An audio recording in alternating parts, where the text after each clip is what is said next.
memories do you have of like video stores and renting stuff? That was such a cool time in history. For me, I didn't spend a lot of time in Blockbuster, but we went to Jumbo Video.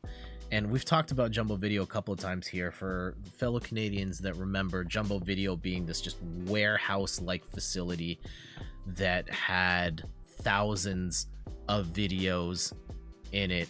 And the best part was they had the popcorn machine at the front, and it was free popcorn. You just scoop it up and just eat it as you go, right?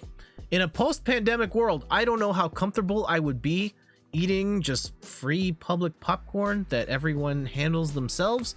But back in that time, oh, it was great. You go there, you get the popcorn, you look at all the games and the movies, and I rented so many games there.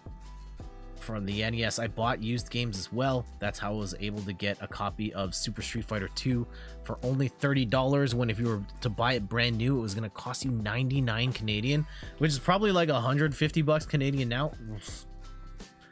Bad scene.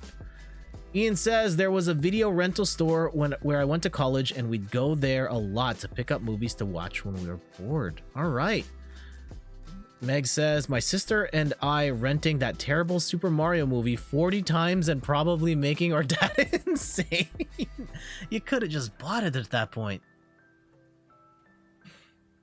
I think my favorite thing that I ever rented at a video store was a Super Nintendo. This was about a couple of years before we ended up getting one. My parents rented it for a couple of days, and I didn't realize that there was a big deposit involved. It was like $100 deposit that you get back if you return the system. And we rented Super Mario World and I think one other thing, and I thought that was the coolest. I also remember renting.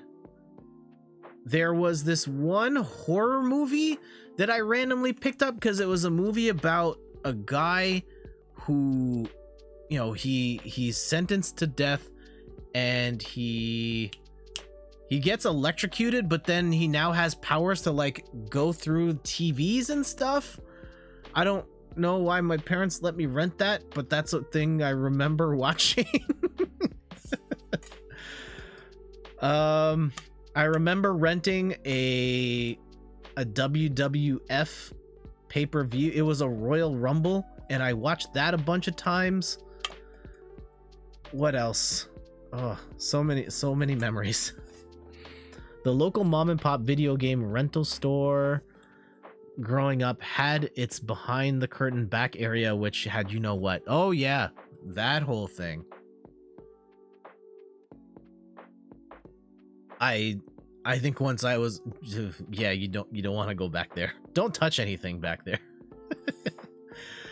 I first played Paper Mario at a video store rental. I had to have my own copy of that game immediately. I hear you on that. I remember renting Super Mario RPG. We had to rent it twice. And the second time around, I got to Smitty, and we literally ran out of time. It was like, hey, we're gonna be late. We have to leave now. And I was in the middle of the boss fight, and I couldn't finish it. So it wouldn't be for another 5-6 years when I got it on Wii Virtual Console that I would beat Super Mario RPG. Oh, some of the first games I remember renting. The earliest game, actually, there were two games I remember. This is like some of the earliest memories I've had in my entire life. We used to live in an apartment building, and below it there was a video rental store. And one of the games I remember renting was, I was borrowing my cousin's Nintendo at the time. There was Excite Bike and Bionic Commando. Bionic Commando was such a mind-blowing thing of having the grappling hook and swinging around and trying to figure out the physics to make the right jumps. I'd never played anything like that. It was so cool. I had no idea what I was doing. I still don't know what I'm doing playing that game because of the way the mapping system works. It's kind of confusing, but it really stuck with me, and I would love to play. Now that I think about it, Bionic Commando Rearmed would be really fun to stream. I don't know if we'll ever get around to that since I'm super picky about what I play, and I'm guessing the Bionic Commando rearmed. Anything Bionic Commando on Twitch is probably a there are negative people watching that. It might be fun to do as like a video. Bionic Commando. Let's. Uh-oh. No, stop it. Stop it. Damn it. Channel's gonna get that DMCA now. And it's not my fault. I went to the Twitch front page and they are they're doing a live concert. Whose fault? If I was trying to raid somebody and I hit that and then it's playing, like, am I? That's not fair. That's not fair. Oh. Bionic Commando. Yeah, no one's streaming Bionic Commando anywhere. Someone streamed it yesterday. Okay. One person. There are negative people watching everything. You just gotta hang out in the positives. Yep. Other stuff from the video era.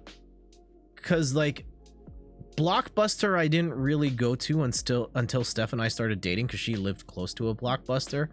And then the Blockbusters died and we ransacked Blockbuster. I bought dozens of games from like pretty much if we were in like anywhere in the city and there was a Blockbuster, we went inside and we just bought stuff. And Steph bought hundreds of DVDs during that stretch because they were so cheap. That's exactly why I have the categories page bookmark. Never ever go to the Twitch homepage. Yeah, that's smart.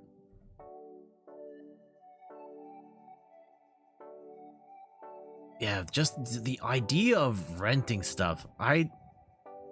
Social skill. I remember having.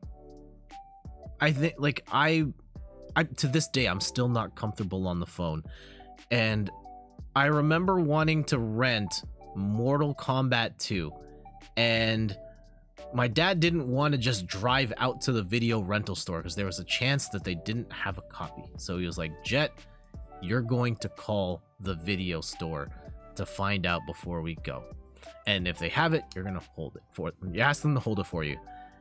And I remember being horrified. So I had the yellow pages, and I had to look up Jumbo Video and then dial the number. And I'm just like, do you have Mortal Kombat 2? And of course, I'm like, I don't know, what, 9 years old? I shouldn't have been playing Mortal Kombat 2, but it was a different time. No one cared. And yeah, the person says like yes, and I asked them to hold it for me, and then we did. You hated calling stores for games. Oh, yes. I remember you, Randy, having to call for Mischief Makers. And the person on the other end was like, oh, what? A Mischief Maker? Oh, the lost art of kids these days wouldn't understand. Meg says, I actually miss renting games now. They're so freaking expensive. Oh, I would love to rent Returnal. Can't do that. Can't do that.